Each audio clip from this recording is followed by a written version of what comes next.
2026년 4월 2일자 이스라엘 투데이 시작합니다. 지난 2월 28일 이스라엘과 미국의 합동 군사작전으로 이란을 공습하기 시작한 지 오늘로 31일째를 맞이하는데요. 미국의 도널드 트럼프 대통령은 한국 시각으로는 오늘 오전 10시 이란과 전쟁에 관련해서 대국민 연설을 생방송으로 진행했습니다. 연설 내용 어떤 것들이었는지, 그리고 또 연설 직후 세계 각국의 반응은 어떤 것들인지, 또 이스라엘과 이란과 현재 상황, 또 이유진 PD로부터 자세히 들어보도록 하겠습니다. 어서 오십시오. 오늘 바빴어요. 아침 10시에 생방송 도널드 트럼프 대통령의 대국민 연설을 듣느라고 그 뒤에 이제 또 준비하느라고 바쁘셨을 텐데, 일단 연설 내용 어떤 것들이었습니까? 일단 이번에 트럼프 대통령이 연설에서 대이란 군사 작전이 목표 달성에 거의 근접했다 이렇게 밝혔는데요. 하지만 동시에 이제 향후 2-3주 동안 더 강력한 타격을 퍼부을 것이라고 하면서 이란에게 사실상 최후 통첩같이 이렇게 내보냈습니다. 현재 협상도 이제 진행 중이지만 합의가 이뤄지지 않을 경우에는 여지없이 이란의 주요 시설들을 동시다발적으로 타격하겠다 이런 경고도 지금 날렸고요. 특히 지금까지 공격하지 않았던 원유 시설까지도 이번에 타격 대상에 포함될 수 있다고 밝히면서 압박 수위도 한층 끌어올렸습니다. 이번 작전에 있어서 핵심 목표에 대해서 이란의 핵 무기 개발 저지가 핵심 목표였다라고 밝히면서 피투 폭격기를 통한 공습으로 핵시설이 사실상 파괴됐다 이렇게 강조를 했는데요. 정권 교체에 대해서는 우리는 레짐 체인지가 목표는 아니었다 이렇게 전하면서도 사실 이란의 지금 핵심 지도부들이 대거 사망을 하게 되면서 사실상 정권 교체가 이루어졌다 이렇게 시사하기도 했습니다. 또 이제 호르무즈 해협과 관련해서도 이야기를 했는데요. 이제 동맹국들에게 책임을 강하게 이번에 요구를 했습니다. 석유를 이제 이 호르무즈 해협에 의존하는 국가들이 스스로 통로를 지키고 보호해야 한다 이렇게 전한 건데요. 이번 대이란 군사작전에 동참하지 않은 국가들을 특히 겨냥을 해서 두 가지를 제안을 합니다. 첫 번째는 미국산 석유를 사라.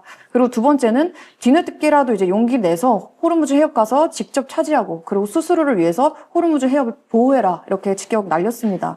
전후 경제에 대해서는 꽤 낙관적인 전망을 내놨는데요. 미국은 이미 에너지 독립을 잃었고, 그리고 전쟁이 끝나면 호르무즈 해협도 다시 열릴 것이고, 유가와 증시도 빠르게 안정될 것이다 이렇게 이야기를 했습니다. 아마도 전 세계 많은 사람들은 이번 도널드 트럼프 대통령의 연설을 앞두고 연설 내용 중에 분명히 이번 전쟁 휴전한다 또는 종전하겠다 이런 것들을 기대했을지 모르겠지만, 역시 도널드 트럼프 대통령은 우리의 기대를 저버리고 전혀 지금 딴 얘기로 더 바짝 쪼이겠다 이런 얘기를 했어요. 역시 트럼프 대통령 멋있는 것 같습니다. 자, 이런 내용, 이란 쪽 반응, 또 미국인들 반응 어떻습니까? 사실 지금까지 제가 오전에 본 바로는 딱히 많이 나온 건 없었는데요. 이제 미국 내부에서는 공화당 쪽에서는 대체로 지지하고 있고, 민주당 쪽에서는 지금 전략이 굉장히 불명확하다 이러면서 이제 트럼프를 까내리는 이렇게 비판을 했고요. 그리고 이제 계속해서 이제 댓글창이나 이런 것들을 보니까 완전히 이제 반응이 갈리긴 합니다. 트럼프 얘기하고 있을 때 너무 잘한다, 정말 고맙다 이렇게 하고 있는 반면에 지금 계속 거짓말하는 거다 이렇게 이야기하는 사람들도 있고요. 근데 구체적으로 지금 어떤 나라가 어떻게 얘기를 했다 그런 거는 사실 지금까지 나오지는 않은 것 같습니다. 이유진 PD는 도널드 트럼프 대통령 연설 생방송으로 봤죠? 네. 어느 방송으로 봤어요? 처음에 CNN으로 봤습니다. CNN. 네. CNN이면은 민주당 쪽 성향인데, 그 CNN의 그 댓글들은 어땠어요? 가관이었죠. 아, 그래요? 역시 까는 겁니까? 네, 트럼프 까는 거고. 맞습니다. 잘하고 있다. 역시 우리 기대에 부응하고 있다라고 이렇게 트럼프 대통령 격려하는 사람들 어느 쪽이에요? CNN에서요? 아니, 공화당 쪽인가요? 아무래도. 그렇죠. 네, 알겠습니다. 자, 이번 주 이스라엘과 미국보다도 이란이 오히려 더 공격이 좀 강해졌어요. 지난 3월 26일 날 미국의 조기 경보기하고 공중급유기 여기를 공격했어요. 그래서 지금 많이 파괴가 됐다 그래요? 네, 맞습니다. 이제 이란의 사우디에 있는 이 프린스 술탄 공군 기지를 공격을 한 건데요. 그러면서 기지 내에 있었던 이 미군 자산들이 피해를 입었고요. 미군 부상자는 12명으로 알려진 상태였습니다. 특히 중요한 거는 이 기지에 있었던 E3 조기 경보기와 그리고 공중급유기 같은 이 핵심 자산이 타격을 입었다라는 점인데요. 이스라엘은 공중에서 적의 미사일과 그리고 항공기를 탐지하는 사실 눈 같은 역할을 하는데 이번에는 이륙 전에 지상에서 맞으면서 이제 직접적인 손상이 발생하게 된 겁니다. 그래서 이제 이란이 이번에 미군의 이런 감시 작전 능력을 직접 겨냥했다, 이런 그런 공격이다, 이런 것이죠. 그런데 이번에 그 이란이 이렇게 미국의 조기 경보기하고 공중 급유기를 정확하게 이 타깃을 맞춰서 공격할 수 있었던 것. 아무래도 이런 정확한 위치를 러시아가 이란에다가 그 정보를 제공했다, 뭐 이런 얘기가 있던데 맞습니까? 네, 맞습니다. 이번에 이제 해당 기지 타격에서 이스라엘 조기 경보기 같은 이 핵심 자산이 이 지상에서 맞았다라는 거는 단순히 무작위 공격이 아니라 정확한 위치를 알고 있었을 가능성이 크다라는 해석이 나옵니다. 우크라이나 젤렌스키 대통령이 밝힌 내용인데요. 이란이 이 사우디 공군 기지를 공격하기 며칠 전에 러시아 위성이 세 차례에 걸쳐서 이 해당 기지를 촬영했다고 밝힙니다. 그러면서 모스크바가 그 정보를 테헤란에 제공하는데 의심의 여지가 없다, 이렇게 이야기를 했는데요. 젤렌스키에 따르면 러시아 위성이 3월 20일 그리고 23일, 25일에 세 차례에 걸쳐서 이 술탄 공군 기지를 촬영을 한 거고 그 다음 날인 26일에 이제 공격이 있었다, 이렇게 되는 것이죠. 미국과 이스라엘이 테헤란의 에너지 시설 이런 데를 공격을 할 경우에 이란이 뭐라 그랬냐면은 지금 이제 호르무즈 해협을 지금 쥐고 있는데 여기뿐만 아니라 예멘 앞바다, 바브엘만데브 해협 그리고 또 다른 해협까지도 불안정을 고조시키겠다, 이렇게 좀 협박하고 있는데 이게 가능한 일입니까? 일단 우선 많이 언급되는 곳이 이제 바브엘 만데브 해협인데 이곳이 홍해 입구에 위치한 해협이고요. 수에즈 운하로 들어가는 관문이라고 볼 수가 있습니다. 근데 이미 이 해역에서는 이전부터 후티 반군이 계속해서 상선을 공격하거나 이제 미사일이나 드론 이런 공격들을 반복해온 전례가 있습니다. 이렇게 되면 이제 선박들이 선택을 하게 되는데요. 위험을 감수하고 그냥 그대로 지나갈지 아니면 돌아서 갈지. 근데 이제 결국에 선박들이 이제 아프리카 남단, 이른바 희망봉이라고 하죠. 이제 우회하는 그런 길을 택하게 되는데요. 그 이유는 전쟁 위험 해역을 통과를 하게 되면 보험료도 급등하게 되고 그리고 안전 리스크도 감수를 해야 되기 때문에 차라리 돌아가는 것이 더 현실적이다라는 것인데요. 이렇게 되면 결과적으로 이제 배송 기간을 따져보면 10일에서 길게는 2주까지도 늘어나게 되는 거고요. 물류비도 상승하게 되고 일부 물품은 공급도 지연되는 그런 상태가 발생하게 됩니다. 그리고 이게 계속해서 쌓이게 되면 결국엔 이제 소비자 가격에 반영이 되다 보니까 전 세계 경제에도 부담을 주게 되겠죠. 그러니까는 이제 일부 선박들이 그냥 후티한테 이제 통항세를 내고 그곳을 지나가는 그런 경우들도 꽤 있었습니다.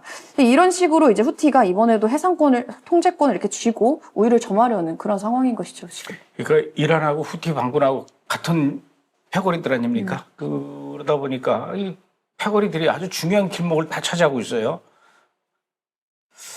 이거 어떡하면 좋을지 모르겠네.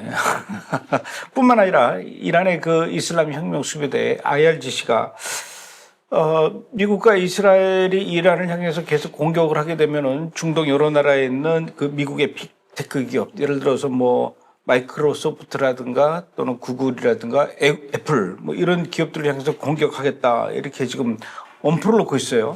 네, 맞습니다. 이제 IRGC가 밝힌 내용을 보면요. 한국 시간으로 따지면 오늘부터였습니다. 공복 공격이 있을 예정이다, 이렇게 밝힌 건데 중동 내에 있는 이 해당 미국 기업들의 사무실이 완전히 파괴될 것이다, 이렇게 밝혔습니다. 실제로 위협 대상으로 언급된 기업들은 마이크로소프트랑 구글, 애플뿐만 아니라 인텔이나 IBM, 테슬라, 보잉 이렇게 총 18개의 미국 기업이 거론이 됐고요. IRGC는 이 기업들을 향해서 미국의 전쟁 조장 정권과 연계되어 있는 첩보기관들이다, 이렇게 칭했습니다. 그러면서 이 기업들이 AI랑 그리고 정보통신 기술을 활용해서 이란 내에서 테러 작전을 설계를 하고 표적 공격을 감행해서 이번에 이란 시민들을 대거 사망하게 한 이 테러 공격의 핵심 역할을 했다, 이렇게 주장을 합니다. 그래서 이란이 지금 자신들이 이에 대한 대응으로 이 테러 활동에 관여한 이 주요 기관들을 정당한 공격의 대상이 될 것이다, 이렇게 선언을 한 상태입니다. 물론 이제 이란이 큰 소리를 뻥뻥 치고 있지만 정작 이 이란의 이슬람 혁명 수비대는 병력 걱정을 하고 있는 것 같아요. 사람들은 무슨 이슬람 혁명 수비대 병력 수가 뭐 40만이다, 50만이다 막 이렇게 얘기를 하고 또 바시지도 뭐 한 20만 된다라고 이렇게 생각들을 하고 있는데, 그럼에도 불구하고 지금 병력 걱정이 돼서 그런지 새로운 지금 군대를 조직하고 있는데 이 군대의 최소 연령이 12살 초등학교 5학년이에요. 10대 청소년들을 대상으로 지금 소집을 하고 있다는데 이렇게 되면 이거는 아동 인권에 대해서 심각한 문제가 아닐까요? 그 뭐 12살 된 아이들 데려다가 뭘 하겠다라는 겁니까? 네, 말씀하신 것처럼 지금 IRGC가 인력 부족을 이제 메우려고 조국 방위군이라는 이런 이름의 모집 프로그램을 시작한 건데요. 최소 연령 12살로 이제 설정이 됐습니다. 근데 일반적인 모집이 아니라 이제 청소년을 군사체계 안으로 편입시키는 그런 구조다라는 점에서 국제 기준으로도 굉장히 민감한 사안입니다. 지금 인권단체들도 15세 미만 미성년자를 징집하는 것에 대해서는 전쟁 범죄고 이 아동 인권에 대한 심각한 침해다 이렇게 경고를 하고 있는데요. 이런 일이 나오는 이유가 일단 사실 IRGC가 많이 죽기도 했고요. 지금 이란 내부에서 병력 감소 그리고 사기 저하가 동시에 나타나면서 탈영병이 늘고 있다라는 게 지금 퍼지고 있습니다.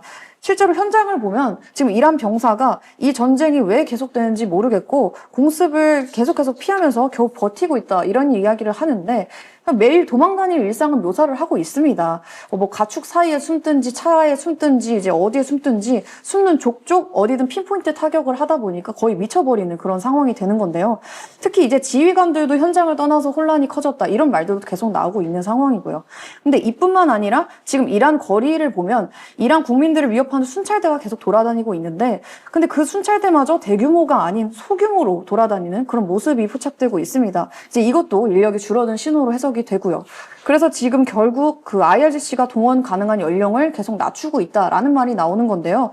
지금 모집된 청소년들은 전면전에 투입되는 건 아니지만 이제 검문소 근무, 후방 경계, 내부 통제 같은 그런 역할부터 투입되는 경우가 많습니다. 근데 그럼에도 불구하고 그런 임무조차도 이미 이 공격 위험에 그대로 노출된다는 점인데요. 실제로 이번에 11살 소년이 테헤란 검문소에 투입이 됐다가 사망한 그런 사례까지 나오면서 지금 이 문제가 더 크게 부각되고 있는 그런 상황입니다. 12살이면 총을 들 수나 있을까요? 야, 아니 16, 17 정도 된다 그러면은 뭐 고등학생 정도 되니까 그렇다 치더라도 12살이면은 초등학생이란 말입니다. 초등학교 5학년. 초등학교 5학년 때 뭐 했어요? 소꿉놀이 하지 않았어요? 인형놀이 했나?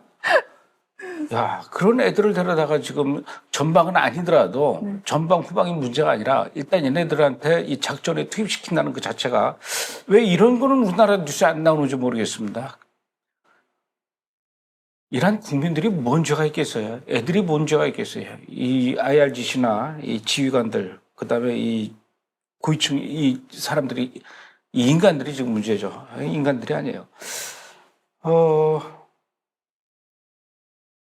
병력 문제가 굉장히 심각한 것 같아요. 지금 이란은 10대 청소년뿐만 아니라 12살뿐만 아니라 이제는 외국의 테러리스트까지 이란으로 지금 불러들이고 있다고 그래요. 네, 지금 이란 집회 규모를 보면은 예전보다 많이 작아졌는데요. 내부 지지랑 그리고 이란의 그 동원 능력이 떨어지고 있다 이런 신호가 나오고 있고요. 그러다 보니까 IRGC가 외부 병력을 동원하는 그런 정황들이 나오고 있습니다. 내부 인력만으로는 지금 부족하다 보니까 외국 시아파 무장 세력까지 끌어들이고 있는 그런 상황인 것인데요. 대표적으로 이제 서쪽 부근에서는 이라크 시아파 민병대가 점점 더 많이 투입이 되고 있고, 그리고 동쪽에서는 아프가니스탄 출신 전투원들이 증원 병력으로 지금 투입이 되고 있습니다. 그러면서 이제 작전 공백을 메우고 통제력도 유지하고 그러고 있는 상황입니다. 이란 대통령 페제시키안 얼마 전에는 그 이란 대통령으로서 나는 할 수 있는 게 아무것도 없다. 그만두고 싶다. 나는 호수아비다. 꼭두각시다. 나는 핫바지다. 이렇게 좀 하소연을 하는 거를 봤어요. 그런데 요번에 저 이스라엘 그 보도에 따르면은 이란 대통령이 현재 거의 뭐 인질 수준에 가깝다. 이런 보도를 했습니다. 이건 뭔 얘기입니까? 지금 페제시키안 대통령이랑 IRGC 간의 갈등이 격화되고 있다 이런 보도가 나오는데요. 유출된 내용에 따르면 현재 이 대통령은 사실상 권한을 상실한 상태로 보입니다. 실제로 현재 IRGC가 안보나 경제, 행정 전반을 장악하고 있고 그리고 정책 결정권까지 다 쥐고 있는 그런 상황인데요. 반면 이 페제시키안 대통령은 이제 사임을 하고 싶어 했잖아요. 근데 여러 번 사임을 시도를 했는데 그것도 저지를 당했다고 하고요. 그리고 대미 협상 같은 이런 주요 결정에서도 지금 배제되고 있는 것으로 알려졌습니다. 그래서 페제시키안 대통령이 나는 마치 인질이 된 기분이다. 내가 하는 일이라고는 이 IRGC, 당신들이 써주는 말도 안 되는 이 원고를 읽는 것뿐이다. 이렇게 토로했다고 합니다. 근데 형식상의 이제 대통령일 뿐 실제 권력은 전혀 이제 IRGC가 가지고 있는 그런 상황이라는 거죠. 그래도 원고는 써주나 보네요. 뭔가가. 걱정인 것이 이란은 지금 병력이 지금 부족하고 또 미국은 지금 무기 비축량이 상당히 줄어든 것 같아요. 어떻게 미국 쪽 그 무기 조달 잘 될 것 같습니까? 이 부분도 사실 전쟁 초부터 계속 나왔던 이야기인데요. 이란과의 충돌이 계속 이어지면서 이제 미사일, 이런 핵심 무기 비축량들이 소모가 되고 있고, 그걸 우려하는 목소리가 적지 않습니다. 특히 요격 미사일이나 정밀 타격 무기들이 빠르게 소모되고 있다, 이런 보도가 계속 나오고 있는데요. 하지만 이제 동시에 이제 미국이 현재 무기 생산을 빠르게 끌어올리는 방향으로 움직이고 있다, 이런 보도도 동시에 나오고 있습니다. 지금 미 국방부가 로키드 마틴 같은 이런 주요 방산업체들을 소집을 해서 핵심 무기 생산 라인을 확대하고 있는 그런 상황인데요. 실제로 지난주에는 생산량 증대 계획을 발표를 했는데 2배 하겠다. 이게 이 정도가 아니라 거의 4배 점프하는 수준으로 지금 올리고 있는 상황이라고 합니다. 미국이 제럴드 포드 항공모함을 그쪽으로 보냈단 말이에요. 이란 앞바다로. 근데 모양 빠지게 불이 나버렸어요. 이 항공모함에서. 항공모함에서 불이 난다. 야, 참. 그래서 제럴드 포드 그 항공모함을 대체하는 다른 항공모함을 다시 또 보내는 것 같아요. 상황이 좀 급박하죠. 네, 지금 조지 이제 부시 항공모함이 이미 출항을 해서 중동으로 향하고 있는데요. 기존에 있던 에이브러임 링컨 항모까지 포함하면 이번에 이란 전쟁으로 중동에 배치되는 3번째 항모입니다. 이와 함께 이제 6,000명 이상의 호위 전단과 그리고 제반 군함들도 중동으로 전개되고 있는 그런 상황이라고 하고요. 미 당국자들은 지금 미군이 가까운 미래에 중동에서 항공모함 3척을 운용할 수 있게 될 것이다, 이렇게 이야기했다고 합니다. 지금 호르무즈 해협을 통과하는 배가 극히 일부로 지금 제한되어 있고 또 통과하는 배마다 이번에 이제 이란 의회가 호르무즈 해협을 통과하는 배 한 척당 30억 원, 달러로 얘기하면 200만 달러, 1배럴에 1달러씩 계산해가지고 이렇게 돈을 받겠다. 통과세 치고는 상당히 큰 금액이에요. 완전 삥 뜯는 거예요. 그죠? 근데 이게 가능한 겁니까? 이거 국제 삥 뜯는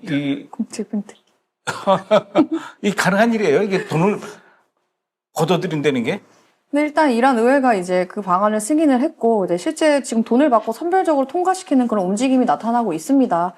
지금 해협을 단순 봉쇄하겠다 이게 아니라 이제는 통제 가능한 자산처럼 운영하기 시작한 건데요. 지금 호르무즈 해협 상황을 보면 이란 해군이 지금 힘을 못 쓰는 상태다라고는 하지만 아무래도 길에 매설 가능성도 있고 그리고 드론 공격 가능성도 있고 하다 보니까 지금 호르무즈를 지나는 선박 자체가 많지는 않습니다. 평소에 대비해서 약 8% 수준? 그 정도밖에 안 되는데, 근데 지금 그럼에도 불구하고 지나가는 선박들이 있어요. 이른바 다크플릿이라고 해서 출처를 숨긴 유조선들, 혹은 이제 이란에게 통항세를 지불하고 통과하는 선박이라든지 아니면 희망봉으로 우회해서 가는 선박, 아니면 이도 저도 못하고 발이 묶인 선박들도 꽤 많습니다. 근데 심지어 지나가더라도 해안선을 따라서 옆에 바짝 붙어서 가는 그런 모습을 볼 수가 있는데요. 가운데에는 길을 설치 가능성 때문에 그렇다고 합니다. 그래서 지금 이란은 호르무즈 해협을 직접 통제하고 수익까지 얻는 그런 전략적인 카드로 지금 사용하고 있는 것 같습니다. 그러니까 완전 이거 삥 뜯는 거예요. 아이고. 근데 이건 또 뭔 소리입니까? 이번 전쟁으로 인해서 이란이 엄청나게 돈을 많이 벌고 있다. 이 와중에 이란이 어떻게 뭘로 돈을 번다는 겁니까? 이제 아까 말씀드렸다시피 현재 호르무즈 해협에 유조선이 약 2,3천 척 정도 묶여 있어서 이제 발이 묶여서 못 나가고 있는 그런 상황인데, 그러다 보니까 석유가 이제 거의 못 나가고 있다라고 보면 되는 거죠. 근데 이란 유조선만 계속 드나들면서 이제 수출을 이어가고 있고요. 그렇다 보니까 다른 나라 공급은 막혀서 이제 공급이 줄어들다 보니까 이제 시장에서 유가는 상승을 하고, 근데 이란 같은 경우는 계속 판매를 하고 심지어 물동량도 더 많아졌어요. 근데 이런 상황인데, 근데 여기서 이란의 석유를 이제 중국에서 계속 사주고 있죠. 특히 산둥성에 있는 이 티팟 정유소라고 불리는 소형 정유소 약 100여 개가 이란 원유 90%를 사들이고 있습니다. 형식적으로는 민간 정유소다라고는 하지만 실제로는 이제 정부와 연결된 구조로 움직이는 걸로 보고 있고요. 그래서 결과적으로 이란은 더 많은 물량을 더 높은 가격에 팔고 중국이 거의 이제 전량을 받아주면서 전쟁 중인데도 오히려 수익이 늘어난다, 이렇게 이야기가 나오고 있는 겁니다. 이란의 정유소를 두들겨 부술 수도 없고 참. 그러니까 결국은 중국이 이란의 돈줄이라는 거 아닙니까? 그런데도 불구하고 얼마 전에는 이란이 그 중국의 배도 중국의 배가 아니라 중국으로 가는 배예요. 여기도 폭격을 했어요.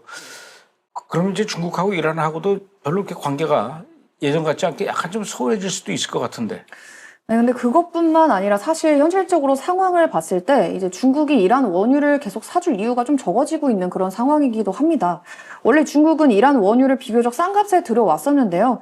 지금은 브렌트유랑 비슷하거나 더 비싼 그런 상황이 되기도 했었습니다. 근데 거기에 정치적 리스크도 더해지고 있고, 그리고 운항 리스크나 제재 회피 비용까지 이제 비용이 더해지고 있는데, 그에 비해서 이익은 예전만큼 크지 않은 그런 상황이 된 겁니다. 그래서 중국 입장에서도 굳이 이렇게까지 위험을 감수해야 하나? 이런 고민이 생길 수가 있는 거죠. 게다가 중국은 지금 에너지 공급망 다변화를 이뤄냈다라고 하는데, 이제 특정 국가부터 이제 수입하는 그 비중이 20%를 넘지 않도록 관리를 하고 있다라고 합니다.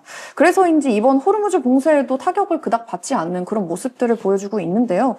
그래서 만약 이대로 간다면 계속 이제 이란이 이렇게 하고 한다면 중국이 이제 계속해서 앞으로도 이란 원유 이 90% 이거를 사들일지에 대해서 불확실하다 이런 분석이 나오고 있습니다. 지금 호르무즈 해협에서 이란이 뭐 통행료 받겠다고 하는데 그럼에도 불구하고 미국의 도널드 트럼프 대통령은 난 더 이상 이제 이 호르무즈 해협 통과하든지 말든지 나는 관여하지 않겠다. 난 몰라. 해협 통과하는 그 해협을 통해서 원유 사들이는 그런 사람들 너네들이 알아서 해. 이랬단 말이에요. 트럼프 대통령이 이제 와서 이렇게 이 호르무즈 해협에 대해서 나몰라라 하면서 이렇게 화가 난 이유는 뭡니까? 지금 상황을 보면 미국이 사실상 이란과의 이 군사 대응을 주도를 하고 있는데, 근데 정제 걸프 국가들이나 동맹국들은 적극적으로 나서지 않고 있는 그런 상황인데요. 실제로 보도에 따르면 걸프 국가들은 오히려 이란 정권이 완전히 약해질 때까지 정권을 계속해야 한다는 그런 입장인데도 불구하고 정작 직접적인 부담은 미국이 지고 있는 그런 구조입니다. 그렇다 보니까 트럼프 입장에서는 혜택은 너희가 보면서 왜 비용과 책임은 미국이 다 지냐 이런 불만이 터질 수밖에 없는 거죠.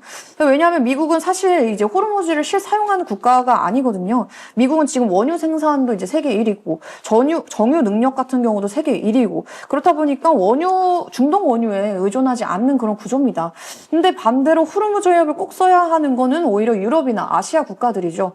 그래서 트럼프가 하는 말이 이 해협을 쓴 나라들이 그러면 알아서 지켜라 라는 겁니다. 이제 적극적으로 나서라 이렇게 압박하고 있는 거죠. 그러니까 호르무즈 해협으로는 우리 미국은 전혀 상관없으니까 정작 깊은 관련이 있는 아시아나 유럽 여기를 좀 니들이 같이 와서 도와줘야 되는 거 아니냐라고 얘기했을 때 다들 외면하니까 나 몰라 그럼 니들이 알아서 해. 지금 이러고 있는 상황이에요. 자, 그래서입니까? 아랍에미레이트가 드디어 무력으로 그러면 우리가 호르무즈 해협을 다시 재개방시키겠다. 이런 일들을 지금 검토하고 있다고 하는데 아랍에미레이트의 군사력으로 이게 가능할까요? 물론 뭐 단독으로 뭔가를 하겠다는 건 아니고요. 이제 미국이랑 유럽 그리고 아시아 동맹국들에게 이번에 UAE가 호르무즈 해협 재개방을 위한 다국적 연합군을 만들자 이렇게 촉구하고 있습니다. 이번에 UAE가 호르무즈 해협 재개방을 위해서 잠재적인 군사 행동을 지원할 준비를 하고 있다 이렇게 전했는데요. 이란 전쟁에서 직접적인 이 전투 역할에 나서는 거는 UAE가 최초의 걸프 국가가 될 수도 있는 그런 상황인 것이죠. 관계자들은 이제 UAE가 테헤란 해협의 안전을 확보하기 위해서 무력 사용을 승인하는 유엔 안보리 결의안을 통과하기 위해서 지금 로비 활동까지도 벌이고 있다 이렇게 밝혔습니다.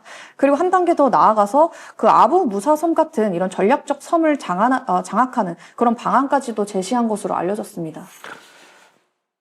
오늘 한국 시간으로 오늘 오전 10시에 도널드 트럼프 대통령이 이제 대국민 연설하면서 휴전이나 종전 이야기 할 줄 알았는데 그게 아니라 더 세게 공격하겠다 이렇게 얘기를 했지 않습니까? 사실은 그 연설하기 전에 이란 국민들은 큰일 났다. 이제 트럼프가 전쟁을 끝내면 어떡하나 걱정하는 사람들이 많았대요. 사실은 이란 국민들은 아침에 눈을 떴을 때 이 전투기 날아가는 소리가 들리지 않으면은 걱정했다는 거예요. 야, 이대로 전쟁 끝나면 안 되는데 왜 그러냐면은 이번 전쟁으로 아예 그냥 이란의 정권이 무너지고 이 IRGC가 싹 와해되고 좀 새로운 세상이 새로운 나라가 펼쳐졌으면 좋겠다라는 걸 기대하는 사람들이 많다라는 거죠. 지금 사우디아라비아하고 아랍에미레이트, 카타르 이런 걸프 국가들도 지금 똑같은 생각인 것 같아요. 미국을 향해서 계속해서 이란을 이번에 더 세게 공격해서 아예 끝장을 내버려라 이렇게 얘기하고 있다고 그래요. 역시 이란 국민들하고 같은 생각입니까? 네, 사실 이 국가들은 그동안 이란의 영향력, 특히 이제 시아파 민병대라든지 대리 세력이라든지 이제 해상 위협 이런 것들 때문에 직접적인 안보 위협을 계속해서 받아왔던 그런 나라들입니다. 그래서 지금 상황을 이란을 약화시킬 수 있는 그런 절호의 기회로 보고 있는데요. 이란 정권이 아직 충분히 무력화되지 않았고, 그리고 지금 멈춘다면은 오히려 더 위험하다 이렇게 보고 있는 겁니다. 그래서 지금 멈추지 말고 끝까지 가라 이렇게 압박을 넣고 있는 거고요. 그렇죠. 이렇게 되면은 그냥 해집어 놓고 끝나면 안 돼요. 이거 해집어 놨으니까 아예 싹 다 그냥 정리를 해야 된다는 얘기예요. 깨끗하게. 자, 지금 그 제일 문제가 이제 유럽 국가들도 그렇고 아시아 국가들도 그렇고 지금 이 호르무즈 해협 통과 못하는 것 때문에 걱정들을 많이 하고 있지 않습니까? 이 호르무즈 해협 리스크를 극복하기 위한 방법으로 이렇게 하자. 이런 방법이 있다. 이렇게 뭔가 해결책을 내놓은 사람이 있어요. 바로 이스라엘의 베냐민 네타냐후 총리인데, 이 네타냐후 총리가 제시한 새로운 해법 어떤 겁니까? 이번에 네타냐후 총리가 제시한 거는 군사적 대응이 아니라 에너지 흐름 자체를 바꾸자라는 이런 접근으로 갑니다. 근데 핵심은 이제 지금처럼 호르무즈 해협을 계속 쓰지 말고 걸프 지역에서 사우디 그리고 홍해 지중해로 바로 이어지는 이 파이프라인을 만들자라는 건데요. 근데 이렇게 되면은 실제로 호르무즈를 안 써도 되는 거고 이란이 해협을 막거나 통제를 해도 그 영향력을 받는 게 이제 아무래도 줄어들 수밖에 없습니다. 그래서 네타냐후가 한 표현이 이란을 무너뜨리는 게 아니라 그냥 필요 없는 존재로 만들자 이렇게 이야기를 하는 겁니다. 결국 이 전략은 에너지 공급망을 재편을 해서 이란의 영향력 자체를 이제 제거하겠다라는 방향인데요. 중동 에너지 질서를 바꾸는 이제 장기 전략으로 가는 것이죠. 그러니까 꼭 그 호르무즈 해협과 그 후티 반군 앞에 있는 그 해협 그리고 수에즈 운하 여기만 길이 아니다. 다른 길도 있다. 이게 이제 IMEC 경제회랑 이걸 얘기하는 건데, 그래서 이거 빨리 돼야 돼요. 그래서 진짜 이란, 닥쳤던 하늘 쳐다보고 지붕 쳐다보듯이 이루에서 그냥, 그냥 호르무즈 해협에서 30억이 아니라 그냥 한 300만 원만 그거라도 받을 거 이런 후회를 하게 만들어야 되는 겁니다. 자, 이제 이스라엘 상황을 좀 살펴보겠습니다. 이란의 미사일 공격으로 이스라엘이 또 공격을 받았는데 피해가 꽤 큰가 봐요. 이번엔 어디였습니까? 이번에는 이제 이스라엘 중부 도시 브네이 브락에서 발생했는데요. 이번에도 이란 집속탄을 투하를 했고 도심 여러 곳에 이제 파편이 떨어지게 되면서 피해가 확산된 것으로 알려졌습니다. 이번 공격으로는 브네이 브락에서 총 14명이 부상을 당했고요. 그중 11살 소녀가 중상이라고 하고 한 소년과 여성도 중등도 부상을 입었다고 전했습니다. 그리고 이 밖에도 이제 여러 지점에서 파편 피해가 계속 발생했다라고 합니다. 헤즈볼라도 이스라엘을 향해서 계속 로켓을 지금 발사하고 있는 것 같아요. 여기도 역시 피해가 커요. 어느 정도입니까? 이제 레바논 쪽에서도 헤즈볼라가 이스라엘 북부를 향해서 약 15발의 로켓을 발사했고요.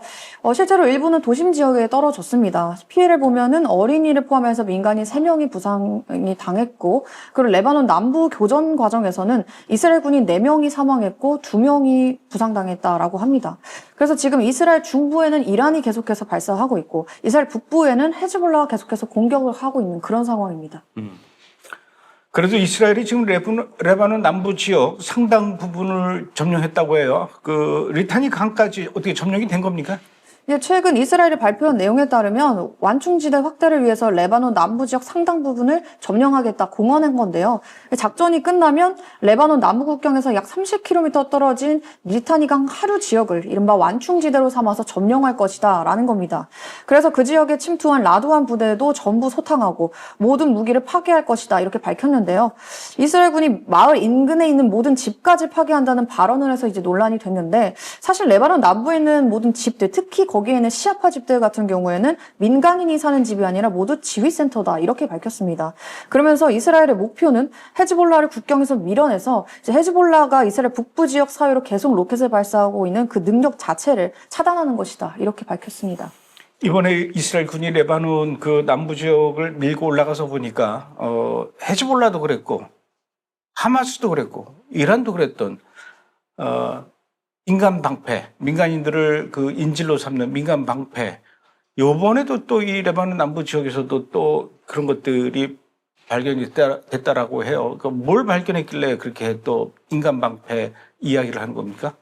이제 이번에 이스라엘이 직접 들어가서 확인한 건데요. 먼저 레바논 헤즈볼라가 민간 시설 안에 있는 무기와 군사 거점을 이제 숨겨놨다라는 게 발견이 된 겁니다. 대표적으로 레바논 남부 이 알키암 지역에서 이스라엘군이 학교 안에서 무기를 대량으로 발견했는데요. 이제 대전차 로켓이라든지 박격포탄, 수류탄이나 소형 화기 이런 각종 폭발물들이 전부 학교 내부에서 나온 겁니다.